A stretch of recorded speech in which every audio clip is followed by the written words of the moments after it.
نحمده ونصلي ونسلم على رسوله الكريم أما بعد فأعوذ بالله من الشيطان الرجيم بسم الله الرحمن الرحيم والذين هم على صلاتهم يحافظون صدق الله مولانا العظيم وصدق رسوله النبي الأمين الكريم إن الله وملائكته يصلون على النبي يا أيها الذين آمنوا صلوا عليه وسلموا تسليما اللهم صل وسلم على سيد الأنبياء والمرسلين وعلى آله الطيبين وصحابه الطاهرين أجمعين۔ السلام علیکم سامعین و ناظرین، آپ کا روزمرہ کا پروگرام احکام القرآن دینی مسائل پر مبنی رمضان المبارک 1441 ہجری کا یہ ہمارا پورا کورس ہے، ایک مہینے کا آپ سمجھ لیں۔ اس میں ہم ہر روز جو نماز، وضو، طہارت اور دیگر جو مسائل ہیں جو روزمرہ میں مومنین اور مومنات کی ضرورت ہوتی ہے اس پر ہماری گفتگو کا سلسلہ ہوتا ہے۔ اللہ کی بارگاہ میں دعا ہے کہ اللہ تعالیٰ خلوص دل کے ساتھ ہمیں دین کے احکام کو سمجھ کر اس پر عمل کی توفیق عطا فرمائے۔ قرآن حکیم فرقان مجید میں 90 مقامات ایسے ہیں جہاں اللہ تعالیٰ نے نماز کا ذکر کیا، نماز کا حکم دیا، نماز کے احکامات خصوصیت کے ساتھ نماز کے ذکر کے ساتھ بیان کیا۔ 90 مقامات پر صرف اور صرف نماز پڑھو، نماز قائم کرو، نماز پڑھنے والے، نماز کو سنبھالنے والے، نماز کی حفاظت کرنے والے، جو لوگ نمازوں میں سستی کرتے ہیں ان کا، اور پھر نماز کی اہمیت اور اس کی فضیلت اور اس کی اجتماعیت کو اللہ رب العالمین بیان کرتا ہے۔ اور 72 مقامات وہ ہیں کہ جہاں اللہ تعالیٰ نے نماز کے ساتھ زکوٰۃ کا ذکر کیا۔ تو یہ اس طرف اشارہ ہے کہ بندہ جب حقوق اللہ ادا کرتا ہے تو اسے حقوق العباد کا بھی خیال رکھنا چاہیے۔ گزشتہ 2 درسوں میں نے قرآن پاک میں سے اور احادیث مصطفیٰ میں سے نماز کی اہمیت کو اور اس کی فضیلت کو آپ کی خدمت میں پیش کیا تھا، اور یقیناً اللہ رب العالمین اپنے بندوں پر بڑا ہی مہربان ہے، اور اللہ تعالیٰ نے نماز میں جہاں اور اس کی اہمیت کو رکھی ہے وہاں اس کی ایک فضیلت نماز کی یہ ہے کہ جب بندہ اجتماعی طور پر جماعت سے نماز پڑھتا ہے، تمام بندے اکٹھے کھڑے ہوتے ہیں، صف بندی کر کے کھڑے ہوتے ہیں، ایک امام کی ابتدا میں کھڑے ہوتے ہیں۔ جب امام جو ہے وہ رکوع کرتا ہے تو اس کے ساتھ رکوع کرتے ہیں، امام سجدہ کرتا ہے تو اس کے ساتھ سجدہ کرتے ہیں، امام قاعدے میں بیٹھتا ہے تو اس کے ساتھ قاعدے میں بیٹھتے ہیں۔ تو اس میں ایک تو اس سے دین کی ہر روز دن میں 5 مرتبہ بندے کو اللہ کی طرف سے نماز کے ذریعے یہ پیغام دیا جاتا ہے کہ آپس میں تفرقوں میں نہ بٹو، سازشوں میں نہ بیٹھو، تنہائیوں کے اندر نہ رہو، بلکہ اجتماعی زندگی گزارو۔ اجتماعی زندگی کے اندر اللہ نے بڑی برکات رکھی ہیں، اجتماعی عبادت میں بڑی برکات رکھی ہیں۔ تفرقہ بازی کے بھی جو ہے وہ اس کے اندر یہ اللہ کی طرف سے اشارہ ہے کہ جس طرح نماز کے اندر امیر، غریب، بادشاہ، گداچ، چھوٹا بڑا سب برابر کھڑے ہوتے ہیں، اس طریقے سے عام زندگی کے اندر بھی آپ جو خاندانی تفرقہ بازی ہے، مذہبی تفرقہ بازی ہے، مذہبی انتہا پسندی ہے، ہر ایک چیز کے اس قسم کی طرف خدا بند قدوس میں نماز میں ہمیں اشارہ دے رہا ہے۔ اور قرآن کریم میں بھی اللہ تعالیٰ نے سورہ شورى کہ آیت نمبر 13 کے اندر فرمایا کہ ان اقیموا الدین ولا تتفرقوا فیہ، حضور نے فرمایا کہ اسی دین، اللہ فرماتا ہے کہ اسی دین پر قائم رہو، اسی دین کو قائم رکھو اور اس میں تفرقہ نہ ڈالو۔ اس سے جو ہے وہ نماز کی جامعیت کو اللہ تعالیٰ نے جو ہے وہ بیان فرمایا۔ پھر قرآن حکیم فرقان مجید میں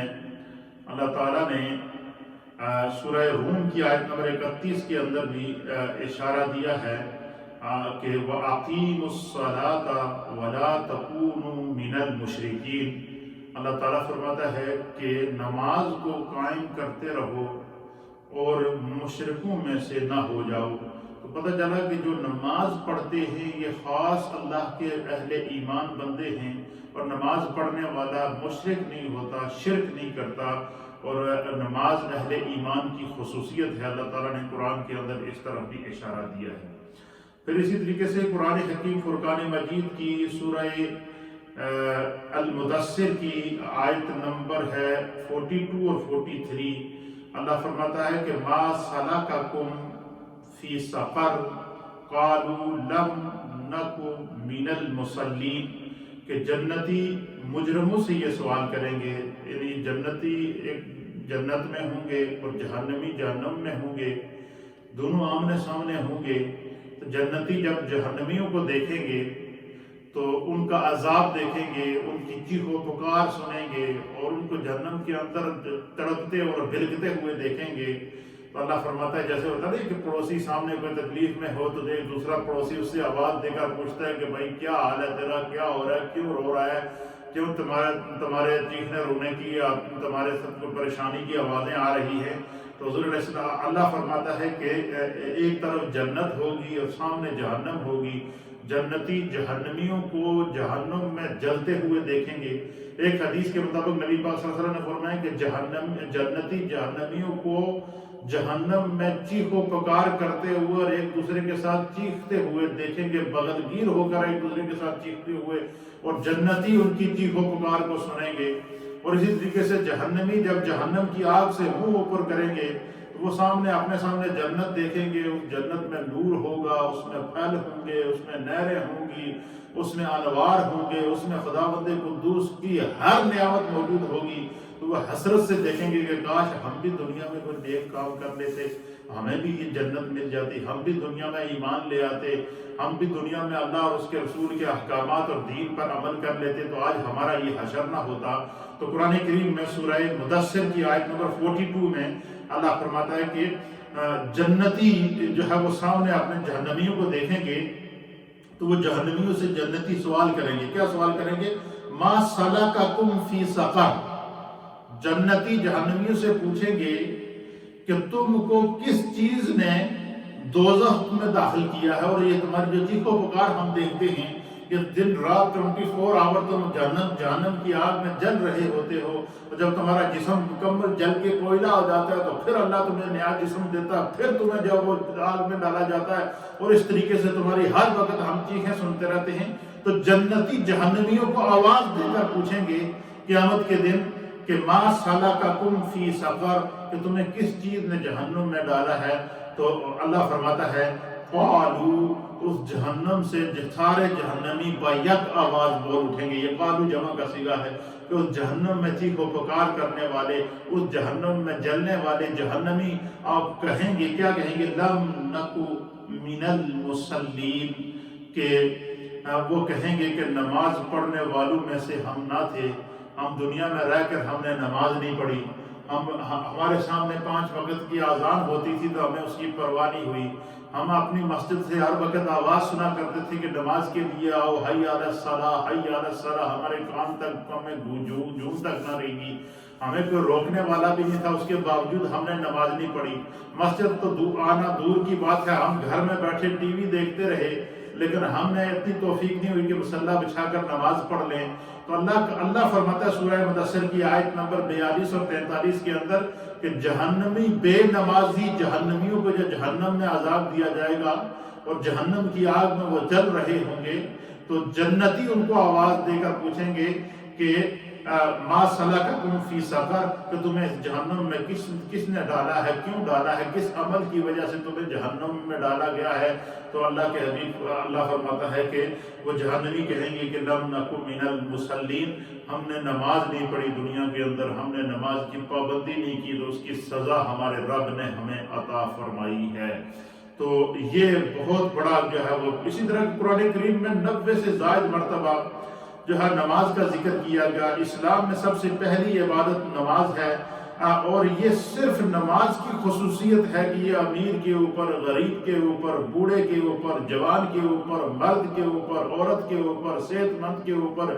جو ہے وہ بیمار کے اوپر، تندرست کے اوپر یکساں فرض ہے۔ اس میں کوئی امیر و غریب کی قید نہیں ہے، اور جس طرح یہ سب پہ یکساں فرض ہے، اسی طریقے سے اللہ رب العالمین نے اس نماز کی بڑی جو ہے وہ فضیلت رکھی ہے۔ اور نماز پڑھنے والوں کی اور نماز کی پابندی کرنے والی کی اہمیت احادیث کے اندر کیا ہے؟ میرے سامنے جو حدیث ہے اس کو امام طبرانی نے نقل کیا ہے، حضرت ابو ہریرہ رضی اللہ تعالیٰ عنہ نقل کرتے ہیں، آپ کہتے ہیں کہ ان رسول اللہ صلی اللہ تعالیٰ علیہ وآلہ وسلم انہو قال لمن حولہ من امتہ، آپ فرماتے ہیں حضرت ابو ہریرہ کہ ایک دن ہم نبی اکرم صلی اللہ تعالیٰ علیہ وسلم کی محفل میں بیٹھے تھے، اور ہمارے بیٹھنے کا انداز یہ تھا کہ ہم ایک دائرہ بنا کر بیٹھے ہوئے تھے، دائرے کی شکل میں بیٹھے ہوئے تھے، جس طرح چاند ہوتا ہے اس طرح دائرے کی شکل میں بیٹھے تھے، اور ہمارے درمیان میں جو ہے وہ سرکار دو عالم صلی اللہ علیہ وسلم تشریف فرما تھے۔ کیا آپ ذرا تصور میں جا کر سوچیں کہ وہ کیا خوبصورت منظر ہوا ہوگا کہ صحابہ اکرام ہدایت کے ستارے، حضور علیہ السلام نے فرمایا کہ اصحابی کالنجوم، میرے صحابہ ستاروں کی مانند ہیں، کہ جب آسمان پر ستارے چمکتے ہیں تو رات کو جب بندہ نکلے تو آسمان کے اوپر جو ہے وہ ستارے چمکتے ہوئے نظر آتے ہیں۔ تو حضرت ابو ہریرہ کہتے ہیں کہ نبی پاک صلی اللہ علیہ وسلم تشریف فرما تھے، اور حضور کے گرد حولہ گول دائرہ لگا کر صحابہ اکرام ایک حالہ بنا کر بیٹھے ہوئے تھے، جس طرح چاند ہوتا ہے، اور ان کے مڈل کے اندر اللہ کے حبیب علیہ الصلوۃ والسلام تشریف فرما تھے۔ تو حضور علیہ السلام نے صحابہ کو مخاطب کر کے فرمایا، حضور نے فرمایا کہ اکفلوا لی بست، سرکار نے فرمایا کہ اے میری ہدایت کے ستاروں، اے میرے صحابہ، تم مجھے 6 چیزوں کی ضمانت دو، تم مجھے 6 چیزوں کی کیا کرو؟ ضمانت دو۔ اکفل لکم بالجنہ، تم میرے ساتھ 6 چیزوں کا وعدہ کرو۔ حضور صحابہ کو بٹھا کر ہمیں بتا رہے ہیں، اور صحابہ کی مجلس لگا کر بتا رہے ہیں، صحابہ کے اجتماع سے خطاب کرتے ہوئے میرے مصطفیٰ بتا رہے ہیں کہ اے میری ہدایت کے ستاروں، کہ تم مجھے 6 چیزوں کی ضمانت دو۔ اکفل لکم بالجنت، حضور نے فرمایا کہ تم میرے ساتھ 6 وعدے کرو، میں تمہارے ساتھ ان 6 کے بدلے میں جنت کا وعدہ کرتا ہوں۔ یعنی کہ ان 6 چیزوں کو اگر تم اپنی زندگی کے اندر اپنا لو گے، ان 6 کاموں کو اگر تم اپنی زندگی کا مطمع نظر بنا لو گے، تو حضور نے فرمایا میں مصطفیٰ تمہیں اپنے ہاتھ سے پکڑ کر جنت میں لے کر جاؤں گا۔ اللہ اکبر! آپ اس سے اندازہ لگا سکتے ہیں کہ وہ صحابہ اکرام جن کو نبی اکرم صلی اللہ تعالیٰ علیہ وآلہ وسلم نے دنیا میں جنت کی بشارت دی، نام لے لے کر، ابو بکر فی الجنہ، عمر فی الجنہ، عثمان فی الجنہ، علی فی الجنہ، اس طریقے سے 10 صحابہ اکرام کو حضور علیہ السلام نے دنیا میں نام لے کر کہا کہ تم جنتی ہو۔ تو باقی صحابہ اکرام ان کو کیا کرتے تھے؟ ان کو جو ہے اللہ مبارکباد دیتے تھے کہ یار تم بڑے خوش قسمت ہو، تمہیں تو سرکار نے دنیا میں ہی جنت الاٹ کر دی ہے۔ لیکن چونکہ حضور رحمت للعالمین تھے، وہ کائنات کے لیے رحمت بن کر آئے تھے،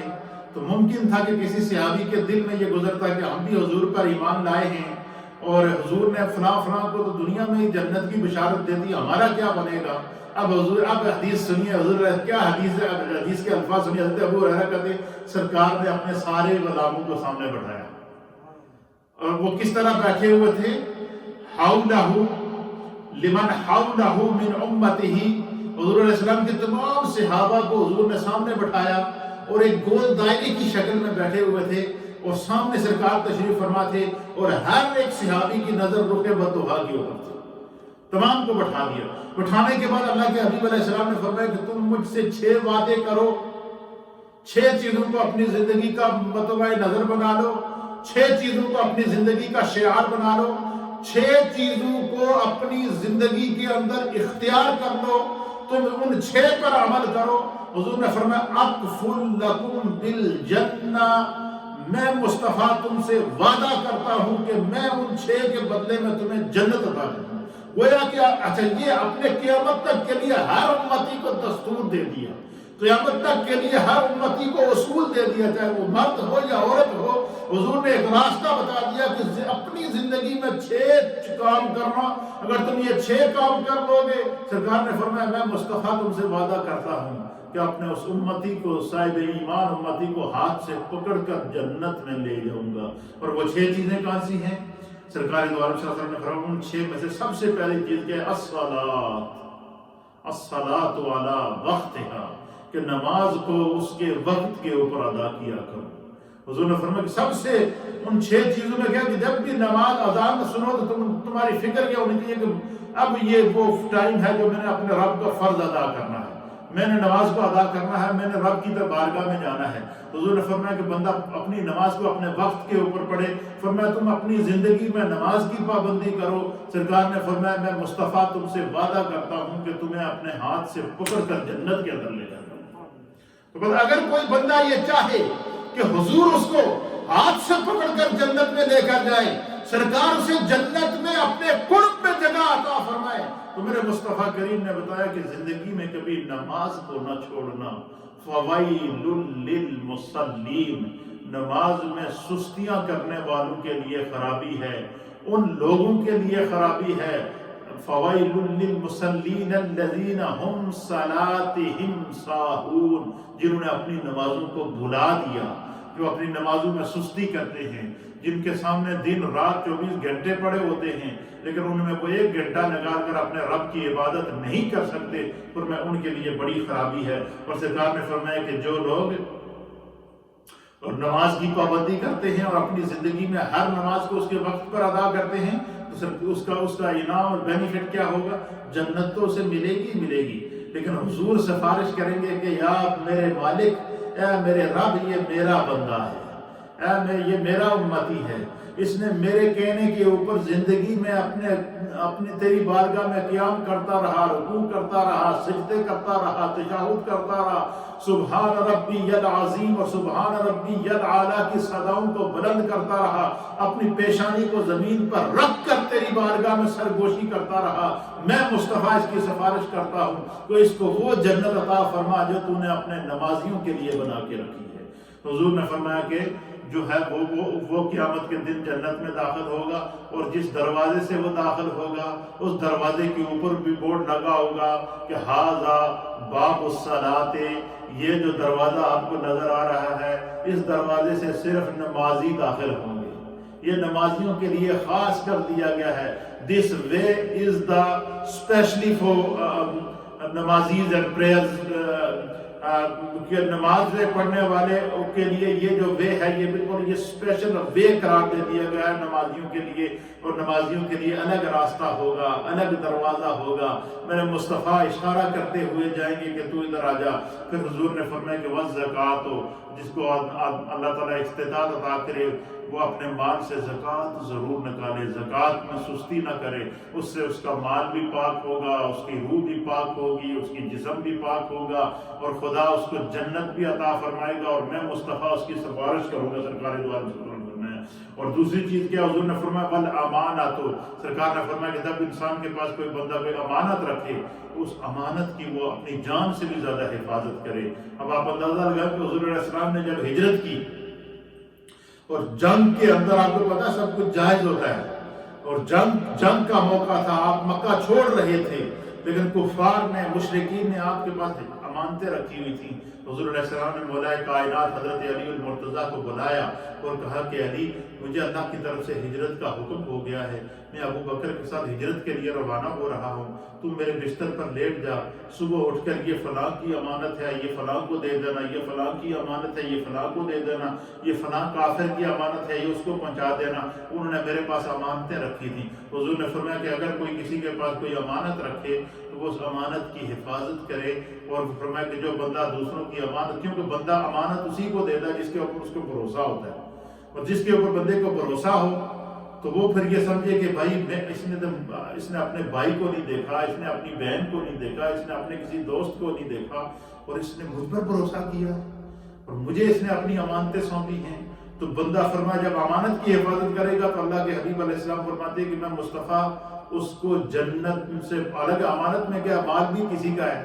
عارضی طور پر کسی نے کسی کے پاس رکھا ہے، ہم دن میں کتنی چیزیں دوسروں کے پاس رکھ جاتے ہیں اور واپس ضرورت پڑنے پر اس کو اٹھا لیتے ہیں، لیکن کیا یہ انسانیت سکھائی جا رہی ہے، ہمدردی سکھائی جا رہی ہے، یہ بتایا جا رہا ہے کہ جو مال تمہارا نہیں ہے وہ تمہارا نہیں ہے، دوسروں کا مال بھی اگر تمہارے سامنے پڑا ہے تو بحیثیت انسان، بحیثیت مسلمان، بحیثیت امت مصطفیٰ کریم صلی اللہ تعالیٰ علیہ وسلم تم اس کی حفاظت کرو، کیونکہ وہ تم امین ہو۔ اور حضور علیہ السلام کے جہاں اور القاب تھے وہاں آپ کا لقب صادق اور امین تھا کہ آپ جب بھی بات کرتے تھے تو سچائی کی بات کرتے تھے، اور جب آپ امانتیں لوگ آپ کے پاس جمع کراتے تھے تو آپ ان کی امانتوں کو واپس لوٹاتے تھے۔ اور چوتھی چیز کیا ہے، حضور علیہ السلام نے فرمایا والفرج، حضور نے فرمایا مرد ہو یا عورت اسے اپنی شرمگاہ کی حفاظت کرنی چاہیے۔ شرمگاہ کی حفاظت کا معنی یہ ہے کہ اللہ تعالیٰ نے جو جائز طریقے رکھے ہیں، مثلا شادی شدہ مرد اور عورت جو ہے وہ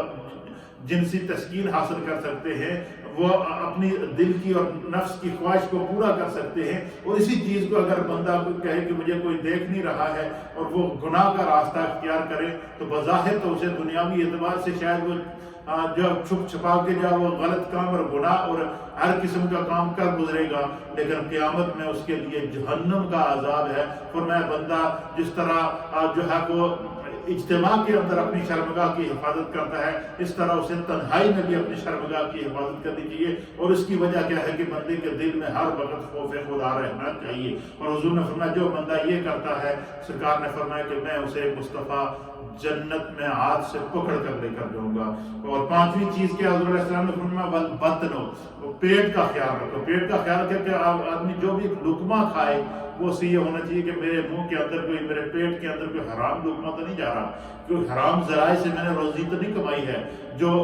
میں خود بھی کھا رہا ہوں اور اپنے بچوں کو کھلا رہا ہوں۔ حضور نے فرمایا کہ جو بندہ حرام ذرائع سے ایک لقمہ کھا لیتا ہے، بظاہر تو اسے بڑی لذت آئے گی، لیکن وہ حقیقت میں آگ اپنے پیٹ میں ڈال رہا ہوتا ہے۔ تو فرمایا کہ اپنے پیٹ کی حفاظت کرو، واللسان، اور سرکار دو عالم صلی اللہ علیہ وسلم نے فرمایا کہ اپنی زبان کی حفاظت کرو۔ فرمایا کہ یہ 6 چیزیں جو بندہ جن کے اوپر عمل کر لے گا، سرکار نے فرمایا جس طرح میں نے اپنے 10 صحابہ اکرام کو دنیا میں جنت کی بشارت دی، اپنے قیامت تک آنے والے ہر امتی کو دنیا میں ہی جنت کی بشارت دے رہا ہوں کہ یہ 6 چیزیں اپنا لینا، پھر میرے پاس آ جانا، میں ہاتھ سے پکڑ کر تمہیں جنت میں لے کر جاؤں۔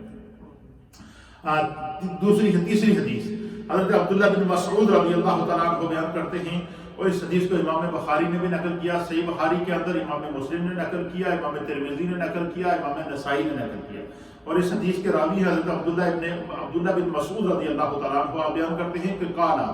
سألت رسول اللہ صلی اللہ تعالیٰ علیہ وآلہ وسلم، کہ حضرت عبداللہ بن مسعود کہتے ہیں کہ میں نے نبی اکرم صلی اللہ تعالیٰ علیہ وسلم کی بارگاہ میں سوال کیا۔ سألتو کا کیا معنی ہے، میں نے سوال کیا، کہ میں نے نبی اکرم صلی اللہ علیہ وسلم کی بارگاہ میں سوال کیا، اور سوال یہ کیا کہ یا رسول اللہ، یا حبیب اللہ، اے اللہ کے حبیب علیہ السلام، میرے ماں باپ آپ پر قربان ہو جائیں، ای العمل احب الی اللہ تعالی، اللہ تعالیٰ کو بندے کا کون سا عمل ہے جو سب سے زیادہ پسند ہے؟ کتنا پیارا سوال کیا، قیامت تک آنے والے امتیوں کا راستہ دکھا دیا۔ حضرت عبداللہ بن مسعود کیا کہتے ہیں کہ میں نے سوال کیا نبی پاک صلی اللہ علیہ وسلم سے کہ بندہ کون سا عمل دنیا میں کرے کہ جو عمل کرے تو اللہ اس سے خوش ہو جائے، یا اللہ کو انسان کا کون سا عمل سب سے زیادہ محبوب ہے؟ کتنا پیارا سوال ہے۔ اللہ پر حضرت عبداللہ ابن مسعود کی قبر انور پر کروڑوں رحمتیں نازل ہوئی، قیامت تک کے لیے نبی پاک کے امتیوں کو راستہ بتا دیا۔ اور حضور علیہ السلام نے فرمایا کہ جو سب سے زیادہ بندے کا عمل اللہ کو پسند ہے، اس میں سے سب سے پہلا عمل یہ ہے، وہ 3 طرح کے عمل ہیں، اور اس میں سے پہلا عمل یہ ہے الصلاۃ علی وقتہا۔ حضور نے فرمایا کہ بندہ نماز کو اپنے وقت پر ادا کرے، نماز کو اپنے وقت پر ادا کرے۔ فرمایا جو بندہ نماز کو اپنے وقت پر ادا کرتا ہے اس کا یہ عمل خدا کو بھی محبوب ہے، مصطفیٰ کو بھی محبوب ہے۔ اور ثم قلت ایو، حضرت عبداللہ بن مسعود کہتے ہیں کہ میں نے عرض کیا یا رسول اللہ، الحمدللہ آپ کی تربیت سے ہم ہر نماز کو اپنے وقت پر ادا کرتے ہیں. اس کے بعد اگر نماز کو وقت پر ادا کرنے کے بعد کوئی عمل اللہ کو زیادہ محبوب ہو جو ہم کریں کہ ہم چاہیں کہ ہمارا رب ہم سے خوش ہو جائے, تو وہ کیا ہے؟ حضور علیہ السلام نے فرمایا قال بر الوالدین, اپنے ماں باپ کے ساتھ نیکی کرو, ماں باپ کے ساتھ بھلائی کرو, ماں باپ کا کہنا مانو. ماں باپ نے تمہیں پیدا کیا ہے, ماں باپ نے تمہاری تربیت کی ہے, ماں باپ نے تمہیں پڑھایا ہے, ماں باپ تمہارے لیے خود فکر میں رہتے تھے, دن رات تمہارے جوان ہونے تک وہ اپنا خون جلا جلا کر تمہاری پرورش کرتے رہے. بچوں اور بچیوں کے لیے اس حدیث کے اندر پیغام ہے کہ اپنے ماں باپ کو کبھی تنگ نہ کرو, ماں باپ کی بات مانو. وہ ماں باپ, کوئی بھی ماں باپ ایسے نہیں ہیں جو کبھی اپنی اولاد کا برا چاہیں گے, یہ بات ذہن میں رکھیے. کوئی ماں باپ دنیا میں ایسے نہیں ہیں جو اپنی اولاد کا برا چاہیں گے. ہر ماں باپ کی یہ خواہش ہوتی ہے کہ میری اولاد اچھا کھائے, اچھا پہنے, اچھا پڑھے, اچھی زندگی گزارے. بچہ جب وہ نادار ہوتا ہے, چھوٹا ہوتا ہے, تو ماں باپ کو ان کی پرورش کی فکر ہوتی ہے. جب بچہ تھوڑا سے ہوشیار ہوتے ہیں تو ماں باپ کو ان کی تعلیم کی فکر ہوتی ہے, وہ ان کو اچھی سے اچھی تعلیم دیتے ہیں, ان کی پرورش میں ان کے لیے اچھے سے اچھا کھانا کھانے کا اہتمام, رزق کا اہتمام کرتے ہیں. پھر جو ہے وہ جب وہ پڑھائی سے فارغ ہو جاتے ہیں تو پھر ماں باپ کو ان کی شادی کی فکر ہوتی ہے, اور جب وہ ان کو شادی کرا دیتے ہیں تو پھر ماں باپ کو آگے ان کے بچوں کی فکر ہوتی ہے. پھر وہ ماں باپ جنہوں نے ساری زندگی اپنے بچوں کو پالا ہے, ان کو پڑھایا ہے, ان کو کھلایا ہے, ان کو پلایا ہے, ان کی شادیاں کرائی ہیں, ان کو جوان کیا ہے, پھر آگے ان کے بچے پیدا, ان کو پیدا کرنے کے بعد اب ماں باپ نے ڈبل ڈیوٹی شروع کر دی. وہ کیا, اب پوتیوں کو پالنا شروع کر دی. اب مجھے بتائیں کہ وہ والدین جو اتنا عرصہ 30 سال, 40 سال, 50 سال, 60 سال صرف دن رات اپنی اولاد کی خدمت کرتے رہے, اور وہ بدبخت اولاد کو جب جوان ہو اور اپنی مرضی سے کہے گی کہ میرے ماں باپ کچھ بھی نہیں ہے, ماں باپ مجھ پر بوجھ ہیں. اب آپ مجھے بتائیں کہ یہ جو آج ہم جس وائرس کا شکار ہیں, جس آزمائش کا شکار ہیں, یہ کیا ہے؟ یہ ہمارے ہاتھوں کی کمائی ہے کہ ہم نے خدا کو ناراض کر دیا. ماں باپ جو ہوتے ہیں یہ اللہ کا بہت بڑا سایہ اور رحمت ہوتے ہیں. کوئی ماں باپ اپنے بچوں کے بارے میں برا نہیں سوچتے, یہ بات ذہن میں رکھیے گا. اور جب یہ انسان کو اس وقت احساس ہوتا ہے جب وہ خود ماں باپ بنتا ہے, جب وہ خود اس منصب پر فائز ہوتا ہے, پھر اسے پتہ چلتا ہے کہ میرے ماں باپ نے میرے لیے کتنی تکلیفیں برداشت کی ہیں. تو نبی علیہ السلام نے فرمایا کہ اگر بندہ یہ چاہے کہ اللہ اس سے راضی ہو تو وہ نماز کو اس کے وقت پر, الصلاۃ علی وقتہا, نماز کو اس کے وقت کے اوپر پڑھا کرے. آگے پیچھے نماز نہیں, بات لوگوں کی عادت ہوتی ہے کہ شام میں ساری کٹھیاں قضا کر لیں. اگر بائی دا وے یہ مسئلہ ہو جائے کہ کسی ایمرجنسی کی وجہ سے یا کسی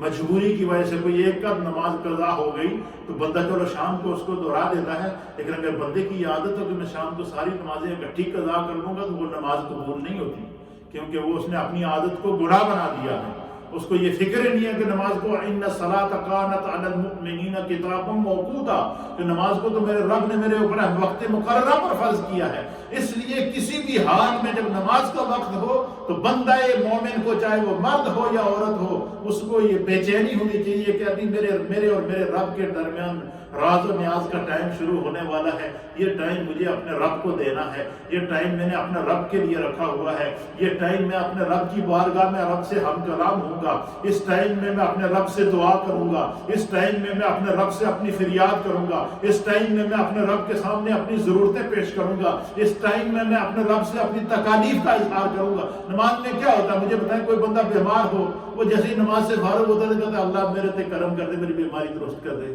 کوئی بندہ مقروض ہو, وہ نماز سے فارغ ہو کر دعا کرتا ہے یا اللہ قرضے کی ڈوبیا میرا قرضہ اتار دے. کوئی بندہ جہاں وہ کسی بھی تکلیف میں ہو, نماز کے بعد اس کو سب سے پہلے اپنی تکلیف یاد آ جاتی ہے. تو گویا نماز ایک بہانہ ہے. اصل میں اللہ یہ چاہتا ہے کہ میرا بندہ میرے سامنے فریاد کرے, میرا بندہ اپنے دکھ کا اظہار اپنے رب سے کرے, میرا بندہ اپنی تکلیف کا اظہار اپنے رب سے کرے. اور جب بندہ اپنی تکلیف کو اپنے رب سے بیان کرتا ہے, اپنے دکھ کا اظہار اپنے رب کے ساتھ کرتا ہے, اپنے معافی ضمیر کو اپنے رب کے سامنے رکھتا ہے, اور اپنی سوچ فکر تصور تخیل کو اپنے رب کی بارگاہ میں پیش کرتا ہے, اللہ اتنا کریم ہے، اتنا کریم ہے کہ وہ پھر اس کو وہاں سے رزق عطا فرماتا ہے، وہاں سے اس کے لیے مغفرت اور رحمت اور شفا کے ساما پیدا کرتا ہے کہ اس کو پتہ ہی نہیں ہوتا کہ یہ کہاں سے آیا۔ اور پھر کہتے ہیں کہ پھر میں نے تیسرا سوال کیا کہ حضور فرما رہے تھے کہ نماز کو وقت پر پڑھو گے تو خدا راضی ہو جائے گا، مصطفیٰ راضی ہو جائیں گے، اللہ تمہیں جنت عطا فرمائے گا، والدین کے ساتھ نیک سلوک کرو گے، نیکی کرو گے، ان کا احترام کرو گے، ان کی خدمت کرو گے تو تم سے خدا بھی راضی ہوگا، مصطفیٰ بھی راضی ہوں گے، اور اللہ تمہیں اس کے بدلے میں جنت بھی عطا فرمائے گا۔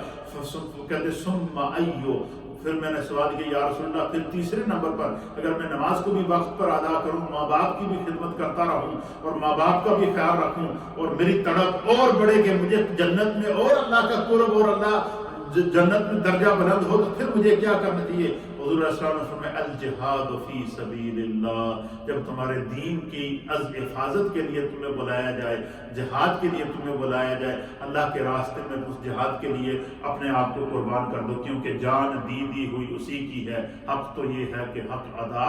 نہ ہوا۔ پھر اسی طریقے سے اللہ کے حبیب علیہ الصلوۃ والسلام ایک اور حدیث ہے، اس کو عبیدہ بن صامت رضی اللہ تعالیٰ عنہ بیان کرتے ہیں کہ قال اشہد انی سمعت رسول اللہ صلی اللہ تعالیٰ علیہ وآلہ وسلم، حضرت عبیدہ بن صامت کہتے ہیں کہ فرماتے ہیں کہ میں گواہی دیتا ہوں کہ میں نے نبی اکرم صلی اللہ تعالیٰ علیہ وآلہ وسلم کو یہ فرماتے ہوئے اپنے کانوں سے سنا۔ کیا کہتے ہیں حضرت عبیدہ بن صامت کہ میں اس چیز کی گواہی بھی دیتا ہوں کہ میں نے نبی پاک صلی اللہ علیہ وسلم کو جو ہے وہ اپنے کانوں سے یہ بات کہتے ہوئے سنا۔ حضور علیہ السلام نے فرمایا خمس صلوات افترضہن اللہ عز وجل، حضور علیہ السلام نے فرمایا کہ اللہ تعالیٰ نے دن رات میں تم پر 5 نمازیں فرض کی۔ تو عبیدہ بن صامت کیا کہتے ہیں کہ حضور نے کیا فرمایا کہ اللہ تعالیٰ نے دن رات میں تم پر 5 نمازیں فرض کی ہیں۔ فرمایا کہ من احسن وضوءہن وضلہن لوقتہن واتم رکوعہن وسجودہن وخشوعہن کان لہ علی اللہ عہدا ان یغفر لہ۔ حضور علیہ السلام نے فرمایا، حضرت عبیدہ بن صامت کہتے ہیں کہ میں اس بات کی گواہی دیتا ہوں کہ یہ باتیں میں نے خود سرکار کے منہ سے سنی ہیں۔ کیا حضور نے فرمایا کہ جو بندہ حضور نے فرمایا کہ خدا نے تم پر دن رات میں 5 نمازیں فرض کی ہیں، اور فرمایا کہ من احسن وضوءہن، کہ جس شخص نے ہر نماز کے لیے تازہ وضو کیا اور بڑے اہتمام کے ساتھ وضو کیا۔ وضو کے مسائل میں نے وضو کے سارے طریقے آپ کو بیان کر دیے۔ حضور نے فرمایا کہ جو بندہ نماز کی تیاری بہترین تازہ وضو کیا، وضو کرنے کے بعد صلیٰ اس بندے نے نماز ادا کی، لوقتہن اس نماز کو اس کے وقت کے اوپر ادا کیا، کہ جو بندہ تازہ وضو کر کے ہر نماز کو اس کے وقت کے اوپر ادا کرتا ہے، وَأَتَمَّ رَكُوعَهُنَّ اور اس نے بہت اچھے انداز سے رکوع کیا، وَسُجُودَهُنَّ اور بہت اچھے انداز سے سجدہ کیا، وَخُشُوعَهُنَّ اور اس کی نماز کے اندر خشوع اور خضوع بھی تھا، یعنی اس کا خیال بھی نماز پڑھ رہا تھا، اس کی سوچ بھی نماز پڑھ رہی تھی، اس کا تصور بھی نماز پڑھ رہا تھا، وہ ظاہری اور باطنی طور پر اپنے رب کی طرف متوجہ ہو کر نماز پڑھ رہا تھا۔ تو فرمایا کہ کان لہ علی اللہ عہد، سرکار نے فرمایا کہ خدا دا اس بندے دے نال وعدہ ہے، عہد کہتے ہیں وعدے میں۔ حضور نے فرمایا کہ اللہ کا اس بندے کے ساتھ وعدہ ہے، وعدہ کہ ان یغفر لہ، کہ خدا اس کے سارے گناہوں کو معاف کر کے اس کو جنت عطا فرمائے۔ صرف یہ نہیں، اگر بندہ یہ چاہے کہ اللہ مجھ سے خوش ہو تو نماز کی پابندی کرے، بندہ یہ چاہے کہ مصطفیٰ مجھ سے راضی ہو تو نماز کی پابندی کرے، بندہ یہ چاہے کہ خدا میرے گناہوں کو معاف کر دے تو نماز کی پابندی کرے۔ اور اسی طریقے سے حدیث پاک کے اندر آتا ہے، نبی پاک صلی اللہ علیہ وسلم گزر رہے تھے تو ایک نہر جا رہی تھی۔ حضور علیہ السلام نے صحابی سے عرض کیا کہ یہ بتاؤ یہ جو نہر پانی کی تم دیکھ رہے ہو، دیکھ رہا ہوں۔ حضور نے فرمایا کہ اگر بندہ دن میں 5 مرتبہ اس نہر میں غسل کرے اور کیا اس کے جسم پر کوئی میل رہے گی؟ تو انہوں نے عرض کیا کہ یا رسول اللہ 5 ٹائم اگر دن میں بندہ اس نہر میں غسل کرے تو اس کے جسم پر کہاں میل رہے گی؟ حضور نے فرمایا یہی مثال نمازی کی ہے کہ جب بندہ دن میں 5 مرتبہ وضو کر کے 5 مرتبہ رب کی بارگاہ میں حاضر ہوتا ہے، تو جس طرح اس کے جسم سے 5 مرتبہ نہر میں غسل کرنے سے میل دور ہو جاتی ہے، اس طرح خدا اس کے جسم سے، اس کے ظاہر اور باطن سے گناہوں کو دھو دیتا ہے، گناہوں کو واش کر دیتا ہے، گناہ صاف ہو جاتے ہیں۔ آپ مجھے بتائیں کہ یہ دنیا کا ایک اصول ہے، ایک عام مثال، جب ہمارے کپڑے گندے ہو جائیں یا کپڑے میلے ہو جائیں تو ہم اس کو ہر ہفتے میں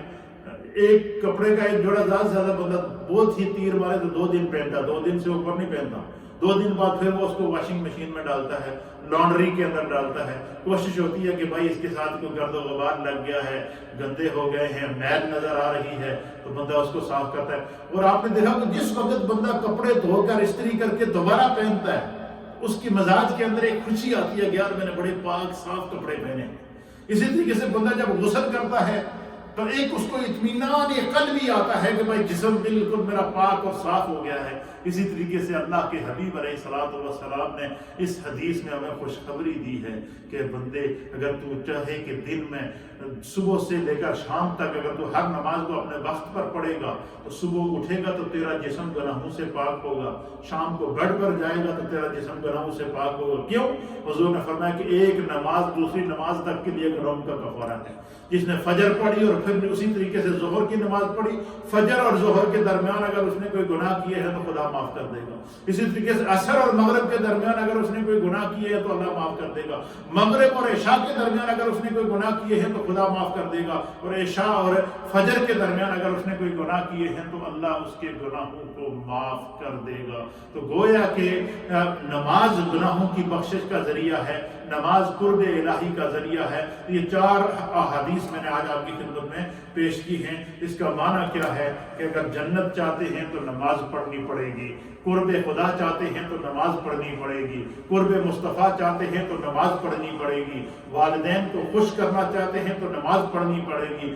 گھر کے ماحول کو اچھا بنانا چاہتے ہیں تو نماز پڑھنی پڑے گی، دنیا کے فتنوں اور بے حیائی اور عریانی اور فحاشی سے بچنا چاہتے ہیں تو اس کا فیصلہ ہے کہ جو بندہ نماز پڑھتا ہے ان الصلاۃ تنہی عن الفحشاء والمنکر، تو نماز اس کو بے حیائی اور بری باتوں سے روک دیتی ہے۔ جو بندہ اچھے انداز سے وضو کرتا ہے تو خدا جس طرح اس کے جسم کو پاک کرتا ہے، نماز کے ذریعے اس طرح گناہوں سے اس کے ظاہر اور باطن کو پاک کر دیتا ہے۔ تو نماز وہ عبادت ہے جو ایک دن میں 5 مرتبہ خدا نے بندے پر فرض کی ہے، اور مقصود اور اس میں حکمت کیا ہے؟ اللہ یہ چاہتا ہے کہ میرا بندہ میرے قریب رہے، میرا بندہ میری بارگاہ مجھ سے ہم کلام ہوتا رہے، میرا بندہ میرے سامنے رہے، کبھی تسبیح کی صورت میں، کبھی تحلیل کی صورت میں، کبھی تکبیر کی صورت میں، کبھی قرات کی صورت میں۔ نماز میں کیا ہوتا ہے؟ دیکھیں بندہ قرآن بھی پڑھتا ہے، نماز میں بندہ تسبیح بھی کرتا ہے، نماز میں بندہ تکبیر بھی پڑھتا ہے، نماز میں بندہ درود و سلام بھی پڑھتا ہے، نماز میں بندہ تمام انبیاء اکرام پر درود و سلام بھیجتا ہے، نماز میں بندہ نبی پاک پر درود و سلام بھیجتا ہے، نماز میں بندہ اللہ تعالیٰ کی حمد بیان کرتا ہے، اللہ کی پاکیزگی بیان کرتا ہے۔ تو نماز ایک ایسی عبادت ہے کہ اگر بندہ پابندی سے اس کو کرے، خدا بھی خوش، اس کے انبیاء بھی خوش، اللہ کے محبوب بندے بھی خوش، دنیا بھی اس کے لیے عزت کا سبب، دنیا والے اس کو دیکھ کر کہتے ہیں کہ بڑا نیک بندہ ہے، 5 وقت کا نمازی ہے۔ اللہ تعالیٰ ہمیں دین کو سمجھنے کی توفیق عطا فرمائے۔ یہ وہ اسلام کا تصور نماز اور کنسیپٹ آف پریئر ہے جس کو سمجھنا ضروری ہے۔ کل آپ کی خدمت میں نے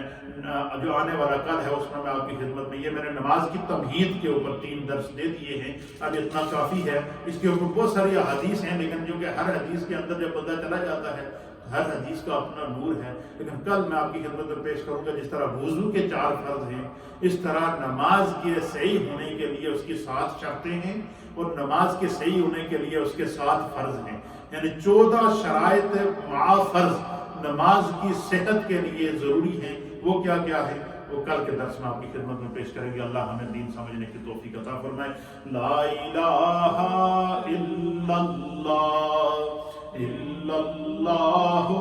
الا اللہ، لا الہ الا اللہ الا اللہ الا اللہ، لا الہ الا اللہ محمد رسول اللہ صلی اللہ تعالی علیہ وآلہ وسلم۔ اللہ اللہ اللہ اللہ اللہ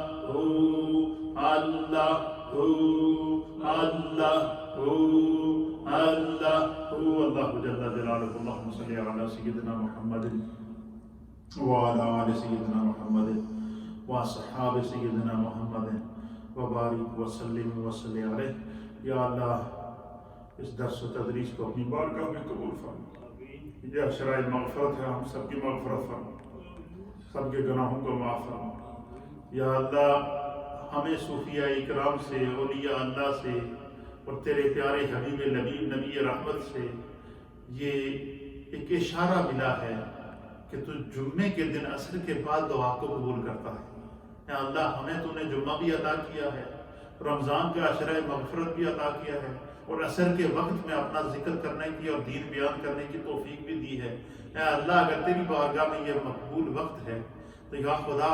اس مقبول وقت کے صدقے اللہ اس زمین سے اس کرونا وائرس کی وبا کو ختم فرما، انسانیت کی پریشانی کو دور فرما. جتنے خواتین و احباب اپنے گھروں میں بیٹھ کر اس درس کو سنتے ہیں، جو سوشل میڈیا کے ذریعے سنتے ہیں، اللہ سب کے گھروں میں برکتیں عطا فرما، سب کی اولادوں میں برکتیں عطا فرما، سب کے رزق اور روزگار میں برکتیں عطا فرما. جب تک زندگی ہے اللہ اپنے دین کے لیے قبول کر لے، اور مرنے کے بعد اپنی اور اپنے حبیب کی شفاعت، کرم اور رحمت اور مغفرت ہمارا حق بنا دے اور ہمارا نصیب بنا دے. اور ربنا اغفر لی ولوالدی وللمؤمنین یوم یقوم الحساب. یا رب بالمصطفیٰ بلغ مقاصدنا